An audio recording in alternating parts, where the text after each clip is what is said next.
началось. Я вообще хотел тоже спросить насчет этих иллюзий по поводу социального контракта между Путиным и обществом.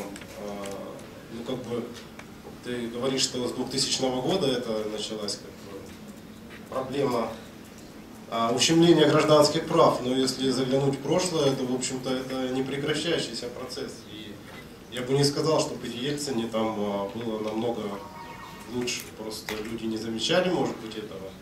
Но при Ельцине были первые бомбежки Грозного, например, и там ни о каких гражданских правах не шло речи, но общество молчало. Были также сфальсифицированы выборы, общество молчало.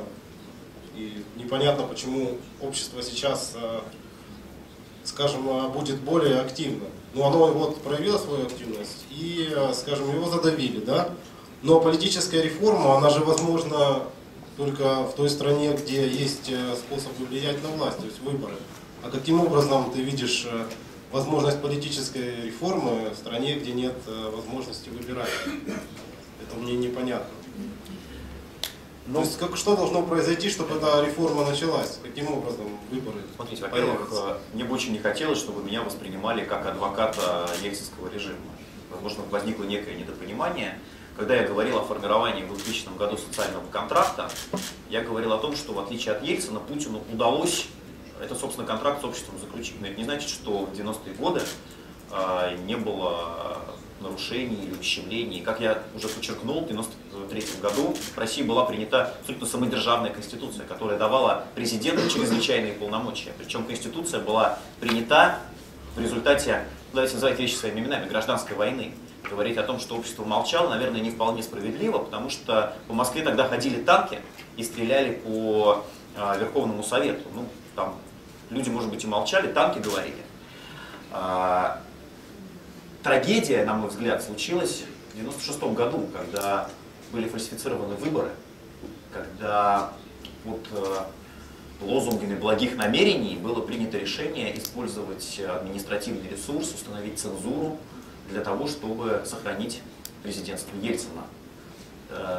Тогда казалось, что это меньшее зло по сравнению с большим злом приходом к власти Зюганова. И те страшилки, которыми там моих родителей пугали в 1996 году и говорили о том, что вот если Зюганов придет к власти, будет ликвидирована свобода слова, будет ликвидирована свобода предпринимательства, будут политические репрессии. Ну, в общем-то, все эти страшилки всего через 4 года реализовал тот человек, которого Ельцин назначил своим преемником. Меньшее зло в политике всегда оборачивается большим злом. Временный отказ от демократии, даже если вам кажется, что это происходит в интересах великой цели, всегда приводит к трагедиям. Собственно, это большой урок для нашей страны. Когда в 1996 году отменили на время демократию, это привело к тому, что демократии не стало вообще в принципе. Поэтому нет, я абсолютно согласен с вашей оценкой и категорически не готов в этом смысле защищать режим Ельцина. И считаю, что, конечно, он был достоин импичмента, и всего несколько голосов в парламенте не хватило для того, чтобы вынести ему импичмент, как минимум по поводу Чеченской войны. Что касается механизма перехода, то, конечно, для меня идеальным вариантом был бы, условно говоря, польский сценарий. Сценарий, когда представители власти и общества садятся за стол и все-таки договариваются о формировании новой политической конструкции, договариваются о формировании новой политической системы. К сожалению, на сегодняшний день этот вариант не выглядит реалистично, просто потому что каждым своим шагом, каждым новым уголовным делом Путин загоняет себя в угол. Вот в 2001 году была опубликована книга Путина от первого лица, где он рассказывал о своем детстве, о своей юности, о студенческих годах. Там был очень любопытный эпизод. Путин рассказывал о своем взрослении в питерских дворах. У них такое было развлечение с палками гонять крыс. Они загоняли крысу в угол, и, соответственно, развлекались таким образом. Очень интересный эпизод Путин описывал в этой своей книге, когда однажды, загнав в угол крысу, запуганную, затравленную крысу, оказавшись в углу, загнанной, эта крыса неожиданно напала на него, на каких-то других детей. Вот очень плохо, когда авторитарный руководитель оказывается в роли этой самой крысы, когда у него нет выхода, он ведет себя максимально агрессивно. Когда, вообще у любого человека, когда у него нет выхода, он ведет себя максимально агрессивно. И очень жаль, что Путин сам себя загоняет в этот самый угол, и сам, по сути, оказывается в роли той крысы из его собственного детства. Это очень опасно для страны, это очень опасно для общества, это чревато большой кровью. Я не считаю, что вариант для переговоров полностью исчерпан. Но шансы на сегодняшний день, конечно, гораздо меньше, чем там, в начале прошлого года, скажем. Есть другие варианты ликвидации этого режима. Один из вариантов — это такой условный дворцовый переворот. Этот вариант не исключен. Ну, такой, знаете, вариант революции гвоздик 1975 года в Португалии для знатоков истории. Не исключено, что в какой-то момент возникнет конфронтация между Путиным и представителями его окружения.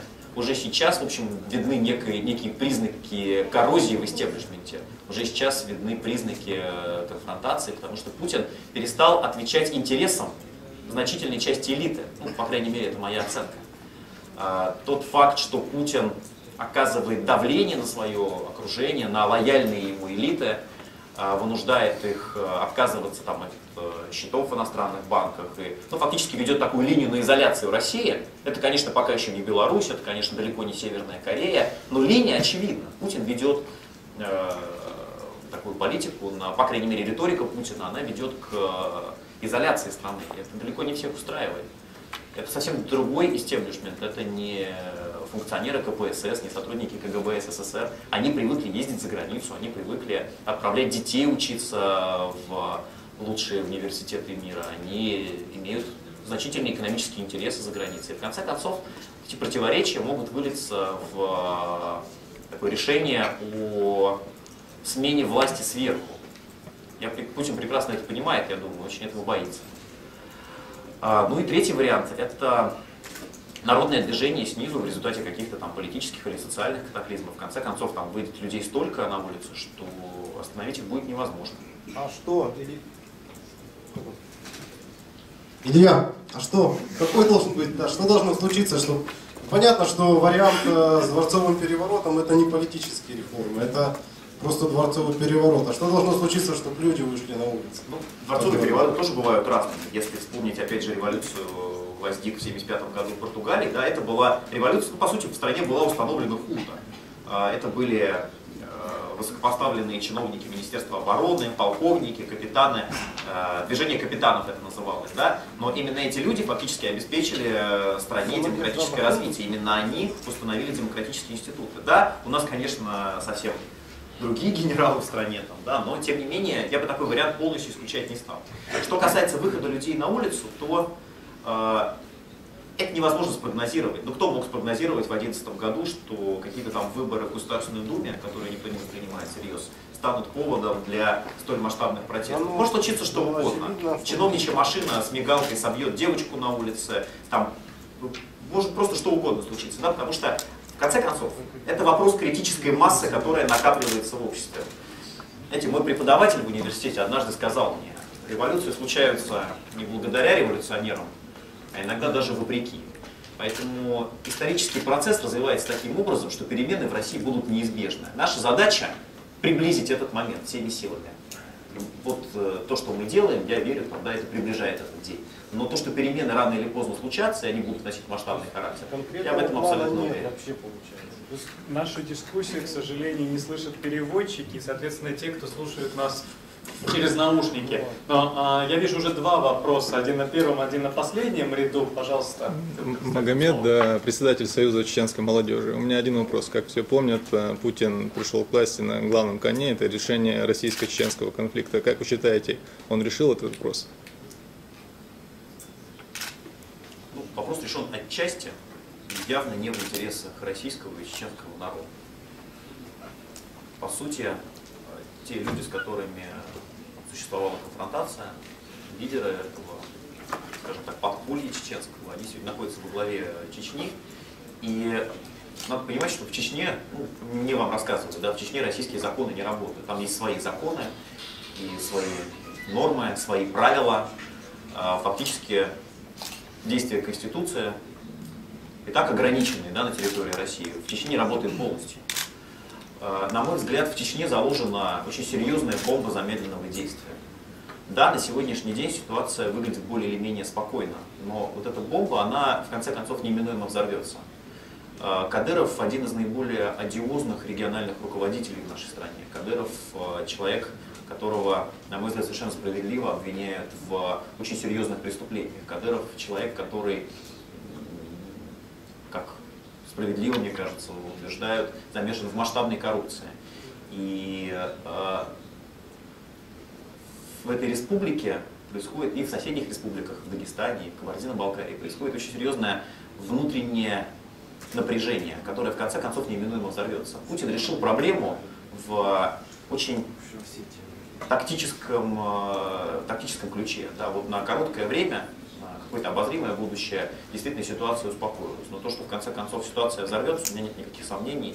И это очень печально, потому что, как правило, такие взрывы приводят к большой крови. Да. Эти социальные взрывы, к сожалению, зачастую оборачиваются взрывами вполне реальными, буквальными и фактическими. Спасибо. Спасибо. Прошу вас. Да.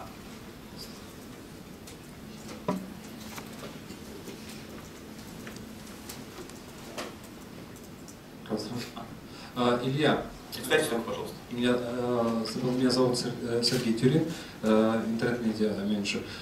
У меня два вопроса. Первый по поводу ситуации с социальной сетью ВКонтакте.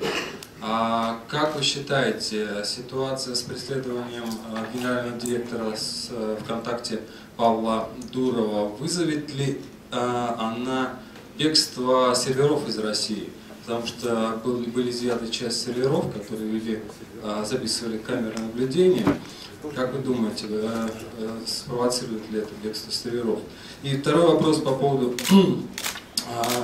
как вы считаете, вот на мой субъективный взгляд, волей-неволей, то, что наблюдается в России в последнее время, продолжительно достаточно, заставит верить в дьявола и в Бога, потому что Бога как в уравновешивающую силу, потому что я конкретно конкретизирую, отдает дьявольщины. Допустим, ситуация с участием покойного ныне